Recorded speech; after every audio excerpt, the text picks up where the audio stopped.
Story के starting में हम हमारे मेन लीड मिस्टर शाओ को देखते हैं, जिसे लूजाओ ने चाकू मार मार के जख्मी कर दिया था। और वो हमारी फीमेल लीड किंगजी से कहता है, मिस्टर शाओ ने तुम्हारे डैड को मारा है, इसने सब प्लानिंग की थी, तो तुम्हें लुओ फैमिली का बदला लेना ही होगा। मिस्टर शाओ से बता रहा था कि ये झूठ बोल रहा है, इसकी बात पे विश्वास मत करो। पर किंगजी कहती है, तुम बहुत बुरे हो, मेरे साथ जानबूझ के प्यार का नाटक किया, शादी करके मेरे साथ बच्चा पैदा किया और उसको हर्ट करने लगी थी। मिस्टर शाओ कहता है, मैं तुम्हें कभी भी फोर्स नहीं करना चाहता था। वो कहती है, मैं तुमसे नफरत करती हूँ। मिस्टर शाओ कहता है, अगर तुम्हें मुझे हर्ट करके अच्छा फील होता है तो ठीक है, नेक्स्ट लाइफ में मैं तुम्हें बिल्कुल परेशान नहीं करूंगा। और उसकी आइस बंद हो जाती है। पर तभी लूजाओ गिरगिट की तरह रंगे बदल लेता और कहता है, किंगजी तुमने बहुत बढ़िया किया, अब मिस्टर शाओ की सारी प्रॉपर्टी मेरी हो गई है। और कॉल कर कहता है, किंगजी की लुओ फैमिली को बैंकरप्ट कर दो। किंगजी कहता, तुम ऐसे कैसे कर सकते हो, मेरे डैड ने तुम्हें अडॉप्ट किया था। तो कहता है, वो बुढ़ा मर गया है, अब मैं लुओ फैमिली का प्रेसिडेंट हूँ। और जो मिस्टर शाओ तुम्हें इतना प्यार करता है, तुमने खुद ही उसकी बात नहीं मानी। किंगजी उसका गला पकड़ने लग जाती, तुम ऐसे कैसे कर सकते हो। तो कहता है, मैंने तुम्हारे पेरेंट्स को टपकाया है, अब तुम्हें भी टपका दूंगा। और उसको चाकू मार देता है। किंगजी कहते, अगर मैं नहीं बचूंगी तुम्हें भी नहीं छोड़ूंगी। तभी सीन एकदम से चेंज होता है। नेक्स्ट सीन में मिस्टर शाओ जैसे गेट खोलता है, किंगजी खुद को हर्ट करने की कोशिश कर रही थी, तो मिस्टर शाओ भागता हुआ उसे पेट पे से पकड़ के एकदम से बेड पे गिरा लेता है। किंगजी तो उसे देख के एकदम हैरान थी, मिस्टर शाओ तुम अभी तक जिंदा हो, क्या तुम भी मेरी तरह रिबॉर्न हुए हो। इनफैक्ट किंगजी पास्ट में रिबॉर्न हुई होती है। बट मिस्टर शाओ कहता है, मैंने डाइवोर्स पेपर ऑलरेडी साइन कर दिए हैं, तो तुम्हें आपसे खुद को हर्ट करने की जरूरत नहीं है। किंगजी एकदम हैरान, डाइवोर्स यानी मैं 1 साल पहले पहुंच गई, मैं रिबॉर्न हुई हूँ। और खुद के थपड़े मार के चेक करती है कि उसे तो सच में दर्द हो रहा था। इतने में घर की मेड्स और बटलर गेट पे खड़ी हो जाते हैं भीड़ लगा के, कि लगता है यंग लेडी पे आत्मा का साया आ गया कि खुद को ही मार रही है। किंगजी जल्दी से डाइवोर्स पेपर उठा के फाड़ देती है और उसका हाथ पकड़ लेती है, मैं तुम्हें कभी छोड़ के नहीं जाऊंगी। और सोचती है, पास्ट लाइफ में मैं कितनी स्टूपिड थी, लूजाओ ने मेरा यूज किया, जिसकी वजह से मैंने कभी मिस्टर शाओ पे भरोसा नहीं किया। खुद को हर्ट करने की धमकी देकर उसे डाइवोर्स कर लिया ताकि उसका पूरे शहर में मजाक बन जाए। पर ऐसी गलती मैं दोबारा नहीं करने वाली।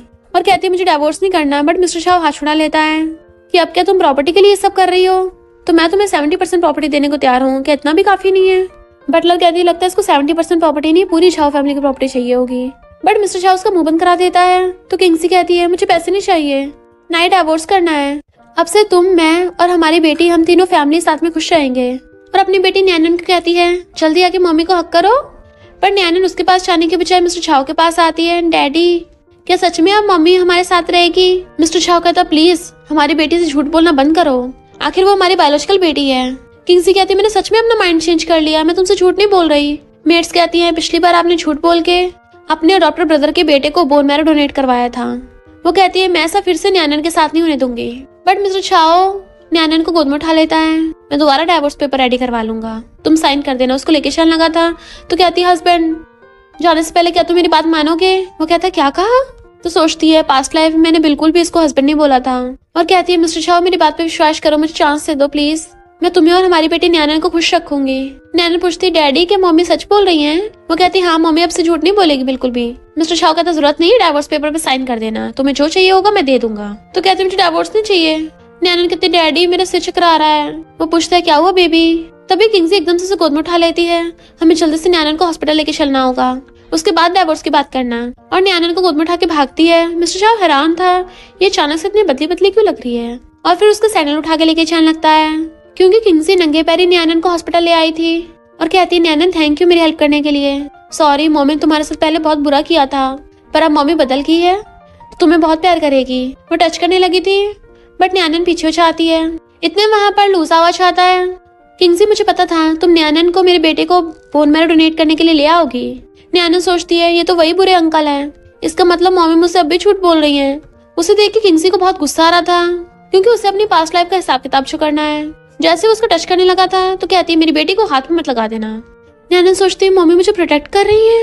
लूजा कहता है कि मिस्टर शाओ फिर से तुम्हें फोर्स कर रहा है, या फिर मेरी किसी बात पे गुस्सा हो। वो कहती, फुट लो यहाँ से। तो कहता, तुम्हें पता है मेरे बेटे बीमार है और तुम उसकी आंटी हो, तो उसका बोन मैरो दिला दो ना। वो कहती, तुम कितने गिरे हुए हो, तुम्हें पता भी है मेरी बेटी सिर्फ 4 साल की है, मैं अब से तुम्हें अपनी बेटी को हर्ट नहीं करने दूंगी, और तुम्हारे बेटे ने मेरी बेटी का जितना ब्लड लिया वो वापस करे।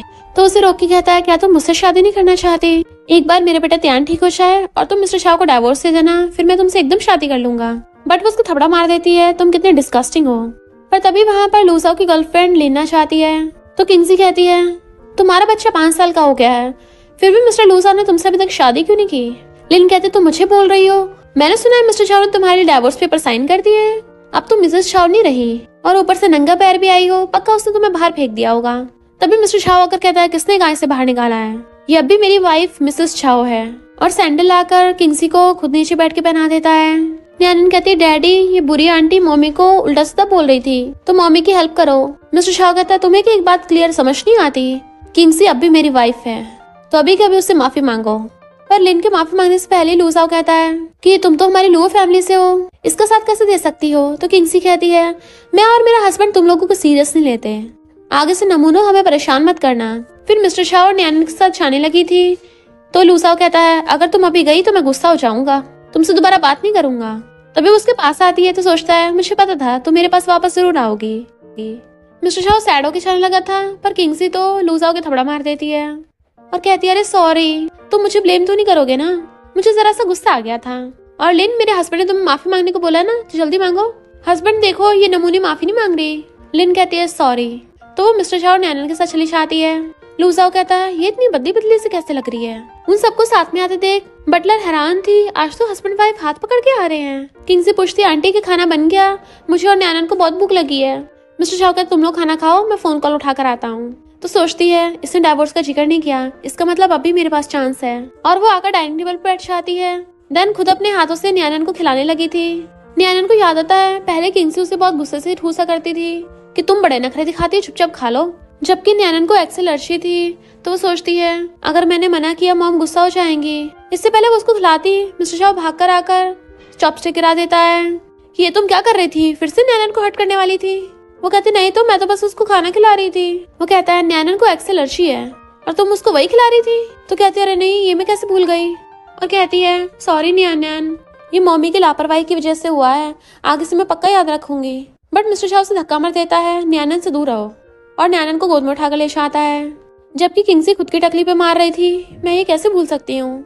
बटलर आकर कहती है यंग लेडी आपको तो चोट लगी है, इस पे मेडिसिन लगा दो। वो कहती कोई बात नहीं और सोचती मैंने सब गड़बड़ कर दी। देन फिर उसने बटलर से सब कुछ पूछ लिया था न्यानन के बारे में कि उसको किस किस चीज से एलर्जी है, लाइक जैसे एग से और मैंगो से। तभी मिस्टर झाओ गेट खोलता है। इनफैक्ट न्यानन ने उसको बताया था कि डैडी मुझे नहीं लगता मम्मी ने जानबूझ के किया है, मम्मी ने तो आज मुझे हॉस्पिटल में बचाया भी था। मिस्टर झाओ कहता है न्यानन तुम्हें भी लगता है तुम्हारी मम्मी काफी बदल गई है? तो न्यानन हाँ में मुंडी लाती है डैडी हमें मम्मी को एक चांस देना चाहिए, तो आप भी उनको एक चांस दे दो ना, उनको डाइवोर्स मत दो, वो आपसे बहुत प्यार करती हैं। तो मिस्टर झाओ यही सोच रहा था क्या सच में मुझसे प्यार करती है? ये तो मुझसे पास्ट लाइफ में बहुत ज्यादा नफरत करती थी। और फिर यहाँ पता चलता है कि इनफैक्ट सिर्फ किंगसी रिबॉर्न नहीं हुई है बल्कि मिस्टर झाओ भी रिबॉर्न हुआ है। किंगसी बाहर देखने वाली होती है तभी उसे कॉल आ जाता है। मिस्टर झाओ बाहर से खड़ा हुआ सुन रहा था। कॉल के दूसरी तरफ से आदमी बताता है कि लूसाओ होटल में है, क्या तुम वहाँ पे आओगी और मैं तुम दोनों की फोटोज खींचूं? वो सोचती है पास्ट लाइफ में मिस्टर झाओ से डाइवोर्स करने के लिए मैंने जानबूझ के अपनी और लूसाओ की होटल में चेकिंग करते हुए की फोटो खिंचवाई थी, जिसकी वजह से झाओ फैमिली के स्टॉक प्राइस कम हो गए थे। और ये सब आइडिया मुझे उस नमूने लूसाओ ने दिया था ताकि मिस्टर झाओ का मजाक बन जाए, पर इस लाइफ में ऐसा बिल्कुल नहीं होने दूंगी। और कहती है कोई जरूरत नहीं है। पर फिर उसको आइडिया आता और सोचती है अगर झाओ फैमिली के शेयर प्राइस कम होंगे साथ में लुओ फैमिली के भी होंगे और मैं फिर लुओ फैमिली के बहुत सारे शेयर्स खरीद लूंगी और तभी उस नमूने से लुओ कंपनी को बचा सकती हूँ। तो रिपोर्टर से कहती है हाँ ठीक है पक्का तुम फोटोज खींच लेना। मिस्टर झाओ जो कि उसको मेडिसिन देने आया था उसकी चोट पे लगाने के लिए, ये सब सुनने के बाद गुस्से से वो डस्टबिन में फेंक के चला जाता है। पर किंगसी कहती है अब देखना मैं क्या करूंगी, लूसाओ तुम उस रात को भूल ही नहीं पाओगे। फिर रात में किंगसी कार में बैठ के जा रही थी और ऊपर से मिस्टर झाओ ड्रिंक पीता हुआ उसको देख रहा था। उसकी मैनेजर आकर कहती है बॉस क्या मैं किसी को उसका पीछा करने भेजूं? बट वो मना कर देता है। पर साथ में मिस्टर झाओ को बहुत ज्यादा गुस्सा भी आ रहा था। लूसा फोन पे कह रहा था किंगसी मुझे पता है तुम मिस्टर झाओ के सामने नाटक कर रही थी तभी तुम मुझसे मिलने आने वाली हो। पर किंगसी उस रूम की पावर कट कर देती है जिससे वहाँ पे अंधेरा हो गया था। तभी लूसाओ के पीछे से कोई आकर उसके हक करता है। उसे लगता है किंगसी होगी, वो उसे गोद में करा देता है बट वो तो एक आंटी निकलती है। वो चिल्लाने लगा था तुम कौन हो, पर तभी वहाँ पर रिपोर्टर्स आ जाते हैं और उनकी वीडियो रिकॉर्ड करने लगे थे कि लूसाओ को तो आंटीज पसंद है, जबकि वो चिल्ला रहा होता है। दूसरी तरफ वो मिस्टर झाओ को देखते हैं अपनी कार में बैठा हुआ किसी का वेट कर रहा था। तो उसकी मैनेजर सोचती है बॉस पहले मना कर रहे थे बट फिर भी आ ही गए। तभी वो देखते हैं रिपोर्टर्स बातें करते हुए जा रहे हैं तो वो जल्दी से दोनों बाहर भाग के आते हैं। एलिवेटर चल नहीं रहा था तो मिस्टर शाओ स्टेयर से जाने लगता है, जबकि किंगसी तो स्माइल करती हुई लूजाओ की वीडियो देख रही थी। आई होप तुम्हें मेरा गिफ्ट पसंद आया होगा। अभी तो शुरुआत है, आगे के देखो होता है क्या। मिस्टर शाओ भागता हुआ आ रहा था और तभी वो भागता उसे टकरा आता है। वो गिरने वाली थी तो उसे पकड़ लेता है, तो वो उसे देख के एकदम हैरान, हस्बैंड तुम? मिस्टर शाओ कहता तुम यहाँ क्या कर रही हो?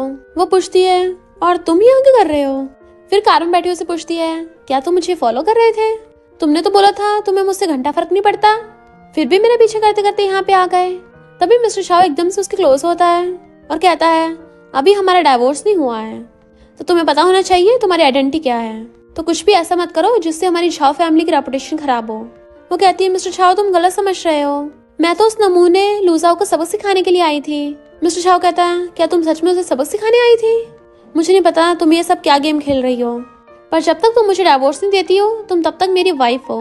आई बात समझ में? तो सोचती है कहीं ये टल्ली होके तो नहीं आया है, और फिर सुनती उसके क्लोज आने लगती है तो सोचती है ये बार बार ऐसे क्यों बोले जा रहा है कि मैं इसकी वाइफ हूँ। इसका मतलब ये बहुत ज्यादा गुस्से में है, जेलसी के मारे इसकी फट रही है, पर कितना ज्यादा जिद्दी है, कभी मानेगा नहीं। और उसके गले में अपनी बाहें डाल लेती है। मिस्टर शाओ मैं तुम्हें दोबारा बोल रही हूँ कि मुझे वो लूजाओ बिल्कुल भी पसंद नहीं है, मुझे तो सिर्फ तुम पसंद हो। वो क्या तुम्हें पता भी है तुम ये क्या सब झूठ बोल रही हो? तुम्हें लगता है कोई विश्वास करेगा? तो कहती है मैं मानती हूँ कि मैंने तुम्हें हर्ट करने के लिए बहुत सारे कारनामे किए हैं, तुम मुझे ब्लेम भी कर सकते हो, डांट भी सकते हो, पर अब से मेरा दिल बोलता है कि मैं तुमसे लव करती हूँ। और उसके लिप्स को टच करने लगी थी, इसलिए प्लीज मुझे चांस दे दो ना। वो सोचता है ये तो बोल रही है कि ये मुझसे प्यार करती है। वो कहती है mister Shao I love you, और फिर उसे क्लोज होकर किस करने वाली थी, पर अचानक से लिप्स के बहुत ज्यादा क्लोज आके उसे हक कर लेती है। तुम मान क्यों नहीं लेते कि तुम मुझसे बहुत ज्यादा अट्रैक्टेड हो? मिस्टर शाओ कहता है तुम आखिर चाहती क्या हो?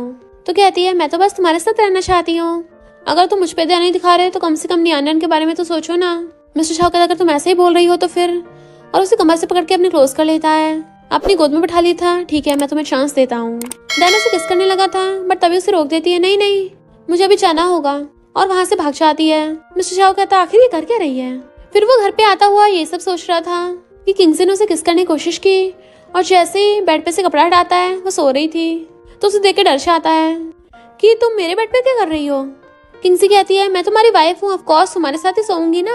वो हैरान था पर वो उसे खींच के अपने क्लोज कर लेती है। हस्बैंड क्या हुआ, तुम डर गए हो क्या कि मैं तुम्हें खा जाऊंगी, या फिर तुम्हें इस बात की चिंता है कि तुम खुद पे कंट्रोल नहीं कर पाओगे, इसलिए तुम्हारी मेरे साथ सेम बेड पर सोने की हिम्मत नहीं हो रही है? मिस्टर शाह गुस्से से उसका हाथ पकड़ के उसे बेड पे गिरा लेता है और उसके ऊपर चढ़ के कहता है तुम बहुत ज्यादा आगे बढ़ रही हो, पर वो तो उसकी गर्दन पे किस कर लेती है। अच्छा और कितना आगे? मिस्टर शाह कहते तुम्हें पता भी है तुम क्या कर रही हो, तुम फायर के साथ खेल रही हो। तो कहती है तुम्हारी हार्ट बीट 120 से भी ऊपर हो गई है। उसके चेस्ट को टच करने लगी थी तो वो अपने कंट्रोल करने के लिए अपने हाथ खींच लेता है, बट वो उसे पकड़ के अपने क्लोज करने लग जाती है ताकि किस कर सके।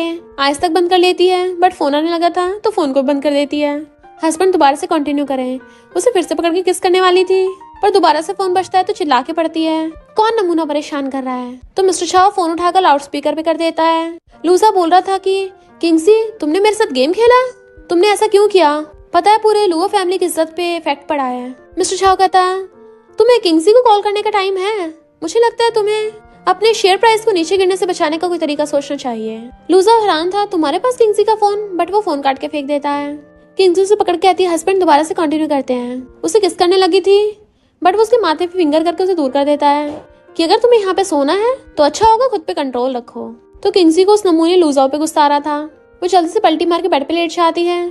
तो मिस्टर शाह भी अपने कपड़े निकाल के बेड पे लेटने लगा था और सोच रहा होता है कि ये एक्टिंग कर रही है या फिर ये सच में बदल गई, और सोने लग जाता है। फिर किंगसी को बुरे सपने आ रहे थे कि मिस्टर शाह से बोल रहा होगा कि बताओ तुमने मुझे हर्ट क्यों किया, मैं तुमसे नफरत करता हूँ, बट वो माफी मांग रही होती है कि मैंने जानबूझ के नहीं किया था। बट मिस्टर शाह कहता है मैं तुम्हें नेक्स्ट लाइफ में कभी प्यार नहीं करूंगा, और बेड पे पटक देता है। तो कहती है प्लीज मुझे छोड़ के मत जाओ। इस वजह से वो नींद में बर्बादी होती है। मिस्टर शाह कहता है मैं यहीं पर हूँ, और उसे अच्छे से कवर कर देता है, पर देखता है उसे लूजा का फोन आ रहा है तो वो सो नहीं पाता और बैठा हुआ ड्रिंक कर रहा था क्योंकि उसने लूजाओ का मैसेज देख लिया था। और कहता है एक तरफ वो लूजाओ के साथ ऐसा कर रही है, दूसरी तरफ उसने लूजाओ के शेयर्स भी खरीद लिए ताकि सीक्रेटली उसकी हेल्प कर सके। आखिर वो मुझे समझती क्या है। गुस्से से ड्रिंक करता है, मैं ऑलमोस्ट उसकी बातों में आकर फिर से बेवकूफ बनने वाला था, और गुस्से से ग्लास फेंक के तोड़ देता है। मॉर्निंग में बटलर पर्दे खोल रही थी तो रोशनी से किंगसी की भी आईज खुल गई थी। तो उठ के देखते वो उसके साथ नहीं है तो कहती है झूठा कहेगा, मुझे बोला था मेरे साथ सोएगा, पर उठने पे मेरे साथ ही नहीं है। और फिर नैनन को वहाँ बैठे देख के खुश होती है, बेबी तुम उठ गई। नैनन पूछती है, मम्मी बड़े लोग इतनी देर तक क्यों सोते हैं? वो पूछती है, और कौन? तो बटलर बताती है कि आपके हस्बैंड कल रात ड्रिंक करके स्टडी रूम में सो गए थे। वो सोचती है, मैंने क्या उसे फिर से गुस्सा दिलाया? और तभी लूजाओ का मैसेज देख लेती है। अरे नहीं, उसने मुझे फिर से गलत समझ लिया, तो जल्दी से उठ के भागती है। पर तभी उसे उसकी मॉम कॉल आ जाता है। मिस्टर शाओ गेट खोलने वाला था, पर उसे फोन पे बात करता सुन लेता है। किंगसी की मॉम कहती है, मैं तुम्हारे और नैनन के बारे में सोच रही थी, आज तुम दोनों डिनर करने आ जाना। मिस्टर शाओ सोचता है, ये फिर से लूजाओ के साथ अकेले घर पे होना चाहती है। जब तक ये मुझे डिवोर्स नहीं देगी, मैं इसको ये चांस लेने नहीं दूंगा। मॉम कहती है, अगर मिस्टर शाओ को आना होगा तो तुम उसको भी ले आना। वो कहती है, मैं उससे बाद में पूछ लूंगी, वो अभी अवेलेबल नहीं है। पर तभी एकदम से मिस्टर शाओ गेट खोल देता है, मैं अवेलेबल हूँ। फिर वो उसके साथ कार में आती है तो कहती है, मुझे तुम्हें कुछ बताना है। इनफैक्ट मैंने शेयर्स इसलिए खरीदे थे। पर तभी बीच में लूसा और उसका बेटा त्याना चाहते हैं और उसका हाथ पकड़ के वो कहता है, क्या मिस्टर शाओ तुम्हें फिर से फोर्स कर रहा है? पर वो हंसुड़ा लेती है, क्या बकवास कर रहे हो? तो कहता है, इससे डरो मत, मैं मॉम को इस बारे में बता दूंगा और तुम इसको डाइवोर्स दे देना। तो कहती है, शट अप, मैं मिस्टर शाओ को बिल्कुल डाइवोर्स नहीं देने वाली। तुम जरा अपना सोचो, जब लिन को पता चलेगा तुम आंटियों में इंटरेस्टेड हो तो तुम्हारा क्या होगा? तो कहती है, वो सब एक मिसअंडरस्टैंडिंग थी, मैं एक्सप्लेन कर सकता हूँ। मुझे भी नहीं पता वो बुढ़िया मेरे रूम में कैसे आ गई थी, बट वो हंसने लगती है, मुझे नहीं सुनना, छोड़ो मुझे। तभी मिस्टर शाह उसको धक्का मार देता है। बहरा है क्या? सुना नहीं उसने बोला छोड़ो। त्यान उसके मारने लग जाता है, तुम विलन हो। तो किंग्सी उसकी मुंडी पकड़ लेती है, खबरदार अगर अपने अंकल के साथ दोबारा मिसबिहेव किया तो मैं थप्पड़ों से मुंह लाल कर दूंगी, और उसे गिरा देती है।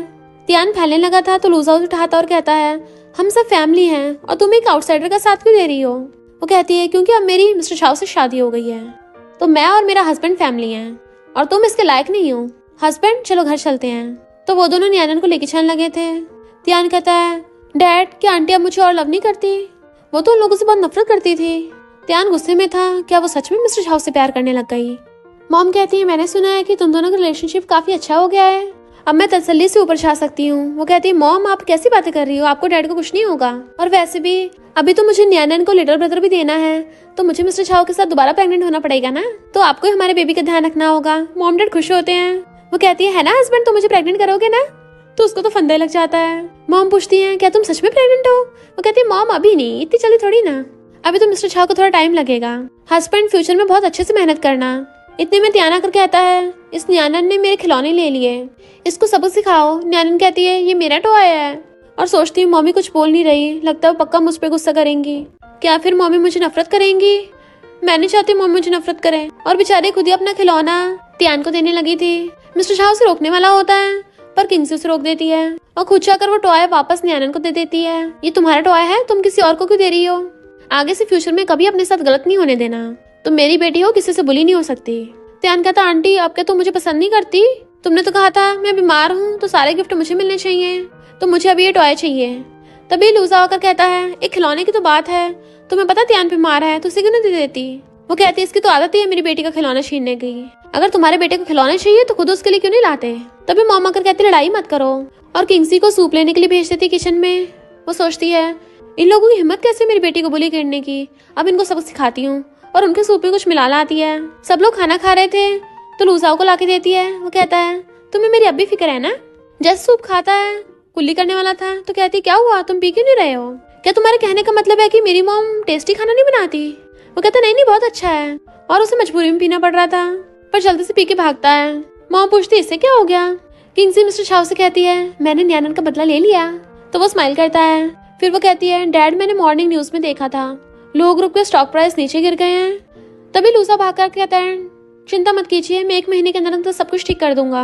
वो कहती है, 1 महीने में तो हमारा बहुत लॉस हो जाएगा, पैसे पेड़ पे से नहीं चढ़ रहे हैं। अगर लूजा तुमसे अच्छे से काम नहीं हो रहा है तो तुम्हें लो ग्रुप से रिजाइन कर देना चाहिए।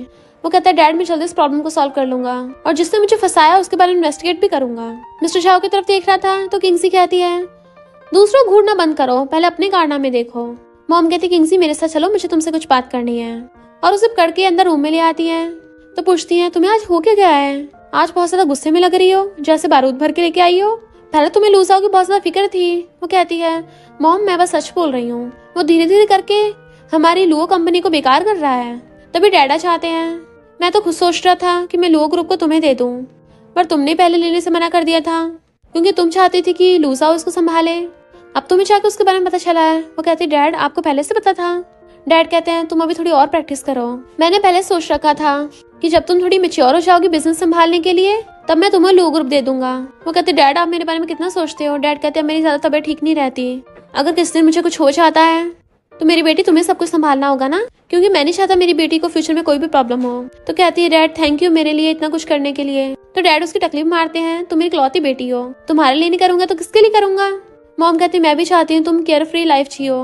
किंग्स सोचती है मेरे पेरेंट्स ने मेरे लिए पास्ट लाइफ से इतना कुछ प्लान कर रखा है, तभी तो लूसा ने मेरे पेरेंट्स को हर्ट किया था, पर इस बार मैं ऐसा नहीं होने दूंगी। मॉम डैड कहते हैं मिस्टर झाओ काफी अच्छा इंसान है, वो फ्यूचर में तुम्हारा अच्छा ध्यान रखेगा। वो कहते हैं डैड चिंता मत करिए, मिस्टर झाओ के साथ मेरी खूब बन रही है। तभी अचानक से उसके डैड खांसने लग जाते हैं। तो पूछती है आपको क्या हो गया। डैड कहता है कुछ दिनों से मेरी तबीयत कुछ ठीक नहीं है, पर लूसा ने ऑलरेडी डॉक्टर को बुलाया था तो तुम्हें चिंता करने की जरूरत नहीं है।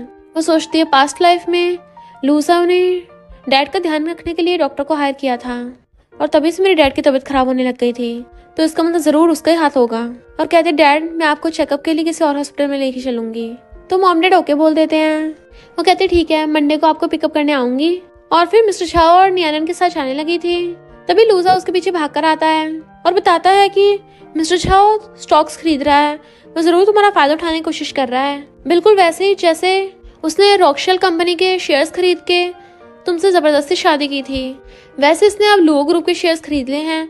इसका मतलब धीरे धीरे ये लो ग्रुप पे कब्जा करना चाहता है। वो पूछते मिस्टर झाओ क्या ये सच है।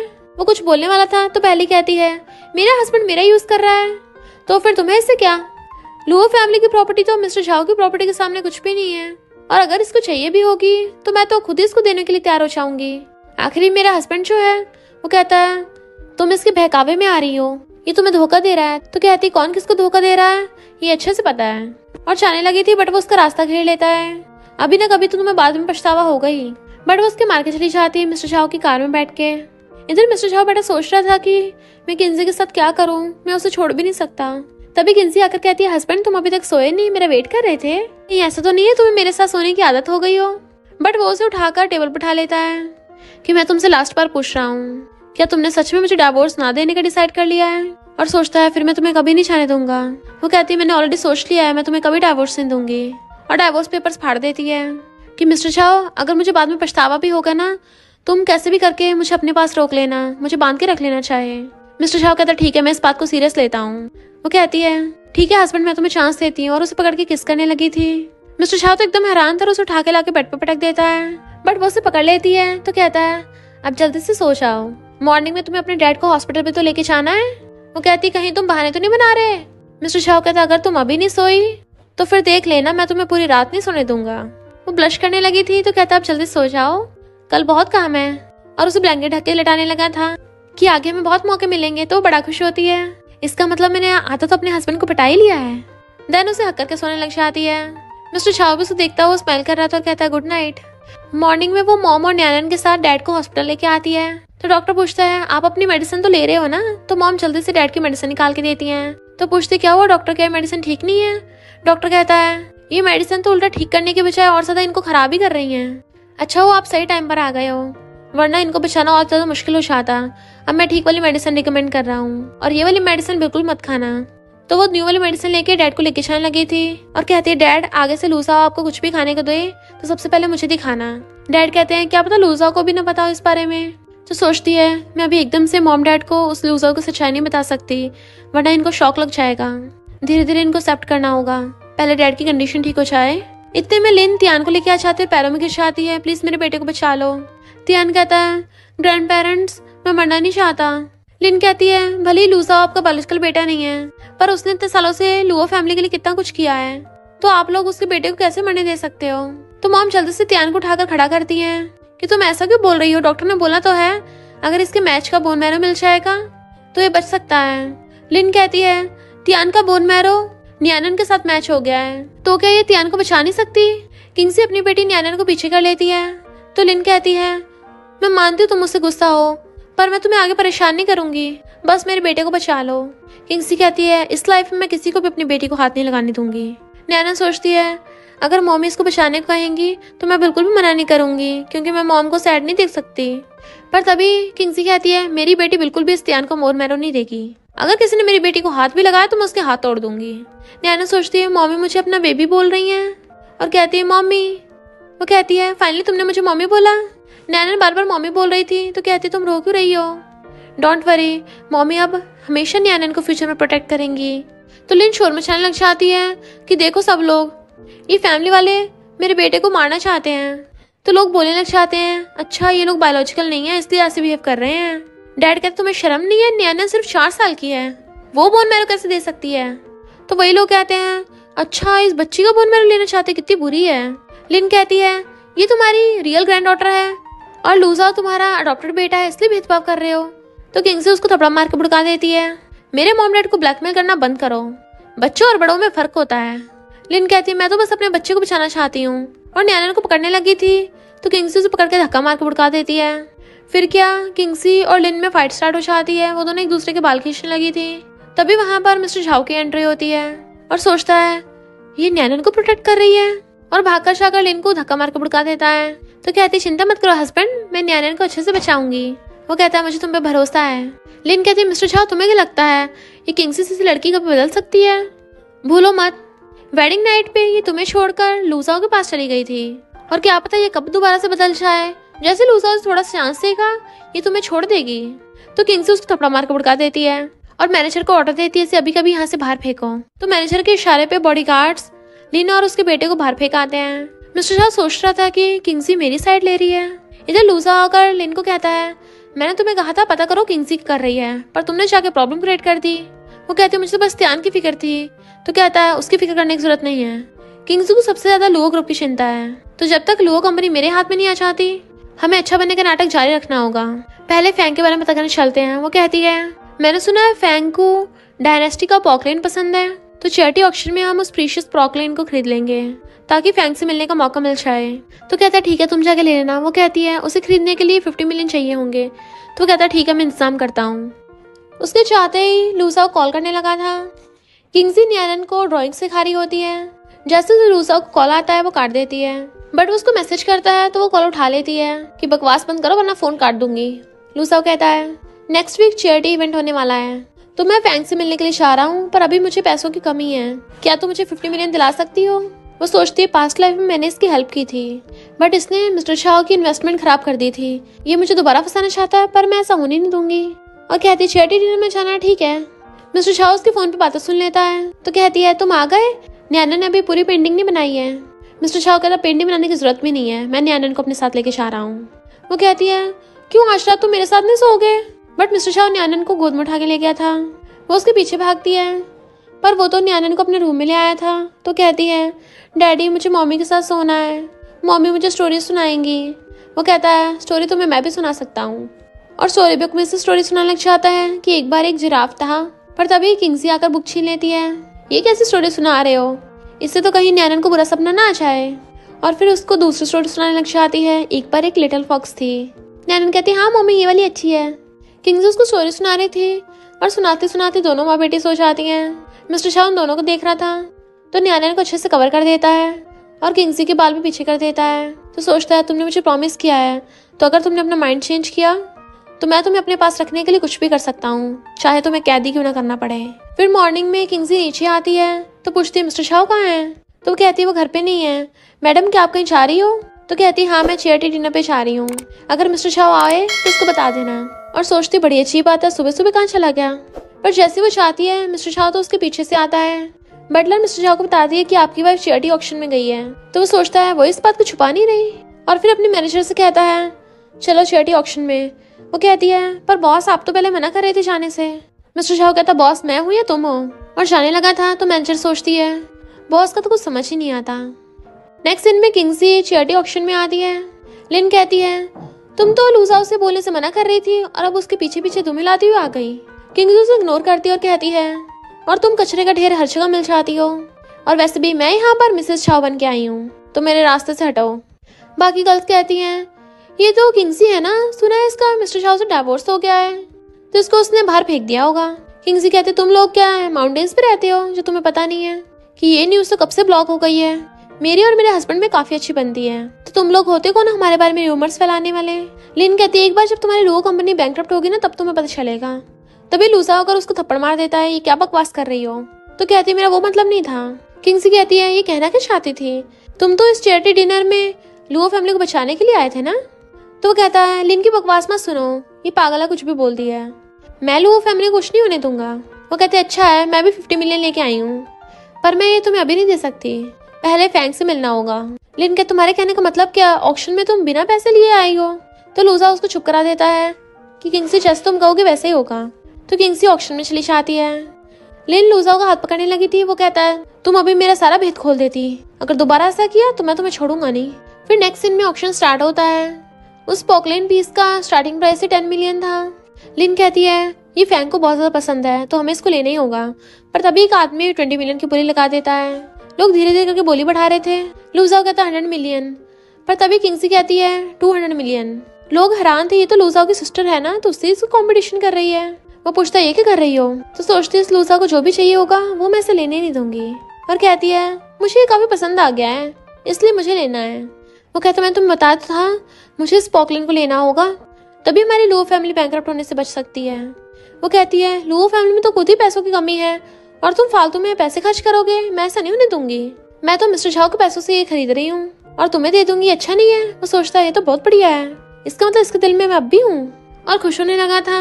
देन वो 200 मिलियन में खरीदने वाली थी तो होस्ट पूछती है इसकी पेमेंट कौन करेगा, क्या आप में और मिस्टर शाओ में अच्छी बनती है। तभी मिस्टर शाओ कर कहता किसने कहा, मेरी वाइफ से बनती नहीं है। और कहता आज मैं अपनी वाइफ पे पैसे खर्च करने आया हूँ। वो कहती है हस्बैंड तो जल्दी से मुझे 200 मिलियन दो। वो कहता है उसके कान में आगे से कुछ भी ऐसा मत करना वरना सबको गलत फहमी हो जाएगी कि हमारा डाइवोर्स हो गया। और अपना कार्ड स्वाइप करवा देता है। देन उसे 200 मिलियन में वो खरीद लिया था। नेक्स्ट सीन में वो मिस्टर शाओ के साथ चीयर्स करके ड्रिंक कर रही थी। मुझे पहले से पता था लूजा के पास इतने पैसे होंगे ही नहीं। मिस्टर शाओ कहता है फैंग के साथ जान पहचान के लिए अच्छी डील थी। तो कहती है तुम्हें कैसे पता कि मैं ये करने चाह रही थी, क्या तुमने मुझ पर इन्वेस्टिगेशन किया। तो वो उसके नाक पे मार के कहता है ये सीक्रेट इन्वेस्टिगेशन थोड़ी ना थी, मुझे तो बस अपनी वाइफ की केयर है कि वो कहाँ आ रही है। इनफैक्ट उसके मैनेजर ने बताया था कि लूजा इस पॉकलेन को खरीदना चाहता है ताकि फैंग को इम्प्रेस कर सके। मिस्टर शाओ को पता था कि वो फैंग के साथ मिलके लुओ कंपनी को बैंकरप्ट करना चाहता है। किंग्सी कहती है मेरी वजह से तुम्हें ये मौका मिल पाया है, तुम्हें तो मेरा थैंक यू करना चाहिए। बट वो उसे खींच के अपनी गोद में बैठा लेता है और फिर उसे किस करने लग गया था। किंग्सी तो एकदम हैरान थी बट मिस्टर शाओ से कंट्रोल नहीं होता, वो उसको दोबारा से किस करने लग जाता है। इधर लूजा और लिन डांस कर रहे थे और कहता है सोचा नहीं था मुझे इतनी आसानी से सब कुछ मिल जाएगा। जैसे सब कुछ कंप्लीट हो जाएगा लिन मैं तुमसे शादी कर लूंगा, आखिर तुमने मेरे बेटे तियान को जन्म दिया है। तो लिन खुश होकर उसे हक कर लेती है। फिर हम देखते हैं नेक्स्ट सीन में लूजा खड़ा हुआ उसका वेट कर रहा होता है और उसे कॉल करता है कि तुम कब वो लेके आओगी। वो कहती है मैं तो ट्रैफिक जाम में फंस गई हूँ, इसमें मैं थोड़ी ना कुछ कर सकती हूँ। वो कहता है अगर टाइम पे नहीं आए तो फैंग गुस्सा हो जाएगा और हमारी लुओ फैमिली के लिए अच्छा नहीं होगा। तो कहती है हाँ मैं समझ गई और सोचती है लूजा आई होप तुम्हें मेरा गिफ्ट पसंद आएगा। तभी वो कार लेके वहाँ पे आती है तो वो उसे बॉक्स लेने लगा था बट वो देती नहीं कि क्या तुम सच बोल रहे हो, लुओ फैमिली के लिए फायदे के लिए यूज करोगे। वो कहता और नहीं तो क्या। तो वो उसको बॉक्स पकड़ा देती है। तो सोचता है अब से लुओ ग्रुप मेरा हो जाएगा और लेके चला जाता है। इधर मैनेजर आकर मिस्टर झाओ को बताती है कि आपकी वाइफ वो पॉकलेन लूजा को दे आई। लूजा उस पॉकलेन को फैंग को गिफ्ट कर देता है कि अब तो तुम मेरे साथ मिलके लुओ कंपनी को बैंकरप्ट करोगे, उसके बाद हम झाओ ग्रुप को भी हड़प लेंगे। पर फैंग तो चिल्ला के पड़ता है तुम मेरे पास फेक पॉकलेन लेके आए हो। मैनेजर के बोलने के बावजूद मिस्टर झाओ बड़ा कैजुअल बैठा था। तभी किंग्सी आके बताती है कि मैंने फेक वाला लूजा को दे दिया है। वैसे वो फेक वाला भी तुमने कहाँ से ढूंढा था, बिल्कुल रियल जैसा लग रहा था। लूजा हैरान था ये फेक कैसे हो सकता है। तो फैंग कहता है क्योंकि रियल वाला ऑलरेडी मेरे पास है। इनफैक्ट मिस्टर झाओ ने पहले फैंग को वाला दे दिया था। तो फैंग लूजा को अपने बॉडीगार्ड्स को बोलकर बाहर फेंकवा देता है और उसे पता चल गया था कि किंग्सी ने उसका पोपट बना दिया और तो और अब उन लोगों के पास कुछ नहीं बचा। लूजा बहुत गुस्से में था और कहता है तुम्हें सबसे ज्यादा पसंद है ना, मैं उसको बर्बाद कर दूंगा और किसी को फोन करता कि बैंकरप्ट कर दो। इधर ये दोनों चीयर्स करके ड्रिंक कर रहे थे और नियान्या चीयर्स करके जूस पीती है और पूछती है मम्मी आज के कोई स्पेशल डे है। वो कहती है आज तुम्हारे मम्मी डैडी आपस में मिल गए हैं। किंग्सी मैनेजर से कहती है तुम्हें क्या लगा था कि मैं रियल वाला उस नमूने को दे दूंगी ताकि वो फैंग के साथ मेरी फैमिली को हर्ट करे। मैनेजर कहती है ओ हस्बैंड वाइफ मिल गए हैं और बढ़िया बोल के चली जाती है। तो किंग्सी उसको कॉलर पकड़ के खींच लेती है अब से हम दोनों सीक्रेटली साथ में मिले हुए हैं, ठीक है हस्बैंड। तो वो उसे टेबल पर गिरा लेता है। क्या हमारे बीच में सिर्फ इतना सही है, मैं तो उससे ज्यादा हूँ। और उसे पकड़ के किस करने लग जाता है और फिर वो नियान्या से पूछता तुम क्या चाहती हो। वो कहती मैं चाहती हूँ मम्मी की सारे विशेष कंप्लीट हो जाएं। और वो दोनों फिर से चीयर्स करके पीते हैं। नेक्स्ट सीन में वो उसको हक करके सो रही थी। तो वो कहता है गुड मॉर्निंग मिसेस झाओ। वो भी कहती गुड मॉर्निंग हस्बैंड। तो वो उसके फोरहेड पे किस कर लेता है और कहता है चलो जल्दी से उठते हैं, नैना को ब्रेकफास्ट भी करवाना है। पर तभी उसके डैड का कॉल आ जाता है, तुम्हारा भाई के पागल हो गया है, उसने बैंकरप्सी का डिक्लेयर कर दिया। वो कहती है डैड आप शांत हो जाइए, मैं देखती हूँ, मैं आपकी जिंदगी भर की कमाई को ऐसे वेस्ट नहीं जाने दूंगी। तभी मिस्टर शाह उसको ट्रांसफर पेपर देता है तो कहती है तुम मुझे अपने शेयर्स क्यों दे रहे हो। वो कहता है हम कपल हैं, जो भी मेरा सब तुम्हारा ही तो है, अगर तुम्हारे शेयर्स उस लूजर से ज्यादा होंगे तो तुम लूओ ग्रुप को अपने अंडर में कर सकती हो। तो वो खुश होकर उसको हक कर लेती है, हस्बैंड तुम मेरे साथ अच्छा बिहेव क्यों करते हो। तो कहता है क्योंकि मैं तुमसे बहुत ज्यादा प्यार करता हूँ, फिर चाहे वो पास्ट में हो या फ्यूचर में हो, हमेशा प्यार करता रहूंगा। और सोचता है मैं तुम्हें दोबारा से वही वाली गलती नहीं करने दूंगा। सारे बोर्ड मेंबर्स गुस्सा थे, इस बैंकरप्सी से तो हमें लॉस हो जाएगा, अब तो लगता है हमें मिस्टर झाओ से हेल्प मांगनी पड़ेगी। लूसा कहता है तो मैं क्या यहाँ पर शो पीस के लिए बैठा हूँ। और बैंकरप्सी डिक्लेयर करने वाला था तभी वहाँ पर किंगसी आ जाती है कि तुम होते कौन हो ये डिसाइड करने वाले, जिसके पास सबसे ज्यादा शेयर्स होंगे उसी को ऑर्डर माना जाएगा ना। लूसा कहता है मिस्टर झाओ ने सिर्फ 10% शेयर्स खरीदे हैं, इससे तुम मुझे हरा नहीं सकती हो। वो कहते तुम बहुत बड़े बेवकूफ हो, मेरे पास 2 ग्रुप के 30% शेयर्स हैं, तो इस हिसाब से मैं सबसे बड़ी शेयर होल्डर हुई। लूजा तक तुम हैरान था तुम्हारे पास इतने शेयर्स कहाँ से आए। इनफैक्ट किंगसी ने पहले वो सीक्रेटली बाय कर लिए थे। तो कहता भले तुम्हारे पास 31% शेयर्स हैं पर मेरे पास भी 32% है। वो हैरान थी कि मैं अपने डैड की मेहनत को ऐसे बेकार नहीं जाने दूंगी। तभी मिस्टर झाओ की एंट्री होती है, मेरी वाइफ कैसे हार सकती है। साथ में उसके डैड भी आ गए थे और लूजा पे चिल्ला के पड़ते हैं। तो कहता है ये सब आपकी बेटी और सनी लॉ की वजह से हुआ है। तो डैड उसको थपड़ा मार देते हैं, इवन उनकी तबीयत भी खराब होने लगी थी। वो कहता है अब जब तुम्हें सब कुछ पता चल ही गया तो मुझे नाटक करने की जरूरत ही नहीं है। लो ग्रुप को मैंने अंदर से खोखला कर दिया है, यानी ये बर्बाद हो गया। वैसे भी तुम लोगों ने मुझे बस कुत्ते की तरह ट्रीट करा था, जबकि किंगसी को अपनी रियल बेटी की तरह। और तुम लोगों के पास मेरे खिलाफ कोई सबूत नहीं है तो मैं यहाँ से फौरन भाग जाऊंगा। इतने में लेना अगर कहते तुमने मुझे बताया क्यों नहीं कि तुम फौरन चाह रहे हो। तो कहता मैं तुम्हें क्यों बताऊं, तुम्हें कौन सा मैंने कभी सीरियस लिया है। लिन कहते इसका मतलब इतने सालों से तुम मेरा यूज कर रहे थे, हमारे बेटे तियान का क्या होगा। इनफैक्ट मिस्टर शाह अपनी मैनेजर के साथ वहाँ पे आया था, जो उसको बताती है कि हम तुम्हारे बेटे की जान बचा सकते हैं, उसके लिए मैचिंग का बोन मैर ढूंढ देंगे, पर तुम्हें बदले में लूजा ने जो कांड किया उसके बारे में भेद खोलना होगा। वो मना करने लगी थी कि मैं उसको धोखा नहीं दूंगी। तो मिस्टर शाह कहता है वो तुम्हें बिना बताए फौरन चाह रहा है, क्या वो तुम्हें धोखा नहीं दे रहा। तो वो उससे कहती है तुम्हें अपनी बेटी की लाइफ से ज्यादा पैसे इंपॉर्टेंट हैं। तो पेन उठाकर उसकी गर्दन में घुसा देता है। सब लोग हैरान थे पर लूजा तो पूरा पागल ही हो गया था और पेन उठा के डैड की गर्दन पे रख लेता है कि अगर कोई पास आए तो उस बुढ़े को टपका दूंगा। किंग्स उससे रोकती है डैड को कुछ मत करना, डैड की तबीयत ठीक नहीं है तुम उनकी जगह मुझे पकड़ लो। डैड उसको मना कर रहे थे तो वो पेन उठाकर डैड को छोड़ के किंग्सी के मारने वाला था, बट मिस्टर शाह से बचा लेता है, जिसकी वजह से उसके चोट लग गई थी हाथ में। तो डॉक्टर उसकी पट्टी बांध देता है कि इनका ध्यान रखना। वो कहती है ये सब मेरी गलती है, मेरी वजह से तुम हर्ट हुए। वो कहता बस करो वाइफ, इसमें तुम्हारी कोई गलती नहीं है, तुम ठीक हो, मेरे लिए ये काफी है। इस बार तो वो लूसा बच के भाग गया पर अगली बार हम उसे पक्का पकड़ लेंगे। वो कहती मैं बस चाहती हूँ तुम, मेरे पेरेंट्स और न्यानन ठीक रहे, मेरे लिए और चीजें मैटर नहीं करती। तो कहता है हमें कुछ नहीं होगा और उसे हक्का लेता है। नेक्स्ट सीन में वो उसकी चोट पकड़ के बैठी थी, तुम्हें दर्द तो नहीं हो रहा। तो कहता नहीं तो थोड़ी सी चोट है। वो कहती तुम हंस रहे हो इतने के बावजूद भी। तो कहता और नहीं तो क्या, इस चोट की वजह से तुम मेरा इतना ध्यान जो रख रही हो। तो उसके मारती है आगे से खुद को हर्ट मत होने देना वरना तुम्हारी खैर नहीं, अब लेट हो गया जाके शावर ले आओ। तो कहता है मेरे हाथ में चोट लगी, मैं कैसे नहाऊंगा, अब तो लगता है तुम्हें मेरी हेल्प करनी पड़ेगी। वो कहती मैं नहीं लाऊं, ठीक है कर देती हूँ। और उसकी शर्ट के बटन खोलने लगी थी। तो कहता है एसी बंद है क्या, तुम्हारा फेस इतना गर्म क्यों हो रहा है। तो कहती है किसने कहा कौन गर्म हो रहा है, तुम चुपचाप शावर लेके आओ। और उसे धक्का मार के भगा देती है। तो सोचती है मुझे हो क्या गया है, मैं ब्लश क्यों कर रही हूँ। तभी मिस्टर शाह से अंदर से आवाज मारता है आके मेरी हेल्प करो। वो जैसे जाके वॉशरूम का गेट खोलती है तो हैरान, क्योंकि मिस्टर शाह बिना शर्ट के खड़ा था। वो अंदर अंदर खुश होने लगती है। तो कहता है मेरे जरा बाल सुखा दो। फिर उसके बाल सुखाने लग जाती है। तो कहता है ऐसा लगता है जैसे सब कुछ एक सपना हो। तो उसका हाथ पकड़ के अपने ऊपर रखवा लेती है, देखो मैं तुम्हारे सामने हूँ, क्या तुम्हें अभी ये सपना लग रहा है। मिस्टर शाह तुम्हें पता भी है कितना डेंजरस हो सकता है। वो पूछती क्या मतलब। तो उसे पकड़ के अपनी गोद में गिरा लेता है कि इससे बच पाना बहुत मुश्किल है और उसे किस करने लगा था। तो कहती तुम्हारा हाथ। तो कहता उसमें कोई प्रॉब्लम नहीं है, थोड़ी सी मेडिसिन से ठीक हो जाएगा, क्या तुम मुझे अब किस करोगी।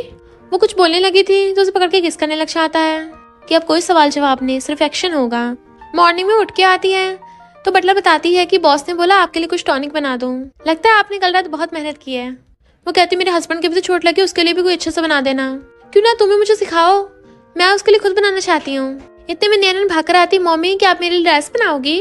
वो कहती है इस बार मैं बहुत अच्छा खाना बनाऊंगी और तुम्हें तुम्हारे डैडी को इम्प्रेस कर लूंगी। फिर हम नेक्स्ट सीन में देखते हैं वो किचन में धड़ाधड़ खाना बनाने पे लगी हुई थी पर इससे उसका हाथ चल जाता है। बटलर कहती है मुझे बनाने दो, तो कहती नहीं नहीं मैं हार नहीं मानूंगी। फिर जैसे से करके बटलर और न्यान उसको समझाती हैं कि तुम जाके रेडी हो जाओ, तब तक खाना बना देंगे। नेक्स्ट सीन में वो खाना लेके ऑफिस में आती है मिस्टर शाओ के, तो मैनेजर उसको खाना दे रही थी, पर जैसे उसे देखती है एकदम से खाना लेके वहां से भाग जाती है। किंगसी कहती है लगता है तुमने खाना ऑलरेडी खा लिया है। मिस्टर शाओ कहता है कहाँ खाया है, तुम्हें कैसे यहाँ पे आने का टाइम मिल गया। तो कहती है मैंने कुछ ज्यादा बना लिया था, मुझसे पूरा खाया नहीं गया इसलिए मैं ले आई, सोचा वेस्ट करने से अच्छा किसी को दे दूं। मिस्टर शाओ कहता बस भी करो, अब गुस्सा मत करो, अब से मैं ऑफिस का खाना नहीं खाऊंगा, रोज तुम्हारे साथ ही खाना खाने आया करूंगा। वो कहती है तुम्हें अपने करियर पे भी ध्यान देना चाहिए। वो कहता है नहीं नहीं मैं अपनी वाइफ के साथ टाइम स्पेंड करूंगा। तो कहती क्या कहा तुमने, तो उसके दोनों हाथ पकड़ लेता है। अब जब वाइफ को इतना सुनना पसंद है तो फिर मैं आज रात को अपनी वाइफ को अच्छे से इम्प्रेस करूंगा और बेड पे उसे इतनी बार वाइफ बोलूंगा कि तुम्हें याद हो जाएगा। तो कहती है कैसी बातें कर रहे हो, हम ऑफिस में हैं, चुपचाप खाना खा लो। तो कहता है जो मेरी वाइफ कहेगी मैं वही करूंगा ना। जैसे वो लंच बॉक्स ओपन करने लगी थी तो पूछता तुम्हारे हाथ में क्या हुआ। तो कहती कुछ नहीं, मुझे सही से खाना बनाना नहीं आता ना। वो उसका हाथ पकड़ लेती तुम्हें दर्द तो नहीं हो रहा। तो कहती है हाँ बहुत दर्द हो रहा है, जल्दी से फूक मार दो। वो फूक मारता है, ये तो अब भी लाल है। उसको हॉस्पिटल लेके जाने लगा था, तो कहती है इतनी चोट के लिए थोड़ी ना कोई हॉस्पिटल जाता है। उसे आँच छुड़ाने लगी थी पर एक्सीडेंटली उन दोनों का किस हो जाता है। तो कहती तुम सीरियस नहीं हो सकते, जल्दी करो वरना खाना ठंडा हो जाएगा। मिस्टर शाओ कहता मुझे खाने की नहीं किसी और चीज की भूख लगी है और तुम मुझे रोक नहीं सकती। उसे पकड़ के किस करने लगा था। नेक्स्ट सीन में मिस्टर शाओ बैठा वही किसके सीन याद करके बड़ा खुश हो रहा था। वो कहते हैं हस्बैंड चलो डेट पे चलते हैं। इनफैक्ट मिस्टर शाओ अपनी ऑफिस की मीटिंग में होता है, बट वो अभी भी उस किस के बारे में सोच सोच के खुश हो रहा था। तो सारे एम्प्लॉयज हैरान थे कि बॉस को क्या हो गया। मिस्टर शाओ कहता मीटिंग पूरी हुई, अब सब भागो यहाँ से। उसकी मैनेजर पूछती है कि बॉस आज आपका ध्यान नहीं था। वो कहता तुम्हें दिख नहीं रहा आज मैं कितना खुश हूँ, आज मेरी वाइफ मुझे डेट पे लेके जाएगी, तो तुम जाकर जल्दी से जो मैं रिंग खरीद के लाया था ना उसको ले आओ पैक करके, आज रात में उसी को यूज करूंगा। और खुश होकर जाने लगा था। मैनेजर कहती है बॉस की तो ऑलरेडी शादी हो गई उनकी वाइफ से, तब भी डेट पे जाने पे इतना खुश हो रहे हैं। फिर वो उसको ड्रेसेस दिखा रही थी कि आप कौन से वाले कपड़े पहनोगे, बट वो सब मना कर रहा होता है। तो कहती है सिर्फ डेट ही तो है, शादी थोड़ी ना है जो बॉस आप इतना सीरियस ले रहे हो। वो कहता है नहीं नहीं मेरी वाइफ मुझे पहली बार कहीं लेके जा रही है, तो मुझे हर चीज का ध्यान रखना होगा। तो कहती है बॉस तो लग रहा है प्यार में पगला गए हैं। और फिर उसको रिंग बॉक्स निकाल के देती है जिसे देख के वो बड़ा खुश हो रहा था। जैसे वो रात को बाहर आती है मिस्टर शाओ खड़ा था, तो पूछती है तुम अंदर क्यों नहीं आए। वो कहता आज तुम काफी डिफरेंट लग रही हो। तो पूछती कैसे डिफरेंट। तो कहता बहुत सुंदर लग रही हो। वो कहती तुमने ये चीजी लाइंस कहाँ से सीखी है, ऐसे तो फ्लर्ट नहीं होता। उसे पकड़ के क्लोज कर लेती है, फ्लर्ट ऐसे होता है, तुम्हें यही चाहिए ना। और उसे किस करने लगी थी कि तुम आज सच में काफी अलग लग रहे हो, देखा इससे तुम कितने एक्साइटेड हो गए, आगे से ऐसे फ्लर्ट करना। फिर उसको ठंड लग रही थी तो अपना ब्लेजर निकाल कर उड़ा देता है। तो वो उसे पूछती है एक बात बताओ तुम मुझे लाइक क्यों करते हो इतना, ना तो मैं इतनी ज्यादा ब्यूटीफुल हूँ और मुझ में कुछ खास बात भी नहीं है, हमेशा गुस्से में रहती हूँ और चिड़चिड़ाती रहती हूँ, फिर तुम मुझे इतने टाइम से लाइक क्यों करते थे, कहीं ऐसा तो नहीं तुम हर लड़के के साथ ऐसा करते हो। मिस्टर शाओ उसका हाथ पकड़ कहता है हर लड़की मिसेस शाओ नहीं बन सकती, मैं सिर्फ तुम्हारे साथ ही स्पेशल ट्रीटमेंट करता हूँ क्योंकि तुम किंगसी हो।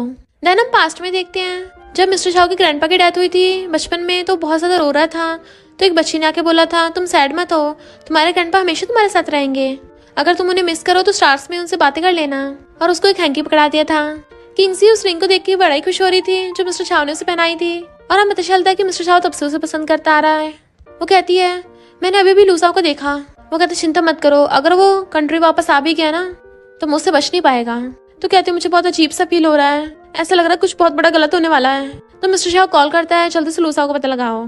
इनफैक्ट हुआ कुछ यूं था कि मिस्टर शाओ ने उसको बता दिया था कि वो बचपन से लाइक करता आ रहा है। तो बड़ा ही खुश होती है कि तुम्हारा मुझ पे इतने सालों से क्रश था, पर मैंने तुम्हें धमकी दी कि मैं तुम्हारे लू ग्रुप को बैंकरप्ट कर दूंगा ताकि तुमसे शादी कर सकूं, क्योंकि मेरे पास और कोई ऑप्शन नहीं था तुम्हें अपने पास रखने का, इस वजह से तुम मुझसे इतनी नफरत करने लग गई थी। तभी वो उसके मुंह पे हाथ रख देती है कि कुछ मत बोलो, अब हम हमेशा साथ में रहेंगे। तो वो उसे रिंग दिखा के प्रपोज करता है और रिंग पहना देता है। किंगसी ने भी हाँ कर दिया था तो उसने उसके हाथ पे किस कर लिया था। फिर जब किंगसी को पता चलता है कि लूजा वापस आ गया तो कहती है वो पक्का मेरे पेरेंट्स के पास गया होगा। तभी उसे लूजा को कॉल आता है और कहता है कितने टाइम से हम मिले नहीं है ना, तुम्हारे पेरेंट्स मेरे हाथ में हैं। वो कहती है तुम्हें पैसे चाहिए ना मैं तुम्हें दे दूंगी, पर मेरे पेरेंट्स को छोड़ दो। वो कहता नहीं नहीं अब तो बहुत देर हो चुकी है, मॉम डैड बोल रहे थे कि हमारी बेटी को मत बुलाओ, तुम्हें हमसे बदला लेना तो हमसे ले लो। वो कहता नहीं मैं तुम्हारी पूरी लुओ फैमिली को बर्बाद करूंगा। और उसे कहते जल्दी आओ वरना तुम लास्ट बार अपने पेरेंट्स को देख भी नहीं पाओगी। डैड कहते हैं तुम मत आना, तो वो डैड को मारने लगा था और कहता है अगर तुमने पुलिस बुलाई तो ये दोनों जिंदा नहीं बचेंगे। वो दोनों भागकर वहां पे आते हैं। मिस्टर शाओ उसको समझाता है कि तुम इनको छोड़ दो, हम भी तुम्हें जाने देंगे। वो कहता मैं इतना बेवकूफ नहीं हूँ और मुझे तुम्हारी दया की जरूरत है ही नहीं, अगर इनको बचाना है तो घुटने टेकर मुझसे माफी मांगो। किंगसी मना करती है बट वो चाकू से अटैक करने वाला था तो मिस्टर झाओ कहता ठीक है और घुटनों पर बैठने लगता है। किंग्सी कहती है इसका मिस्टर झाओ से कोई लेना देना नहीं है, तुम्हें घुटनों पर चाहिए ना, ठीक है मैं घुटनों पर बैठती हूँ।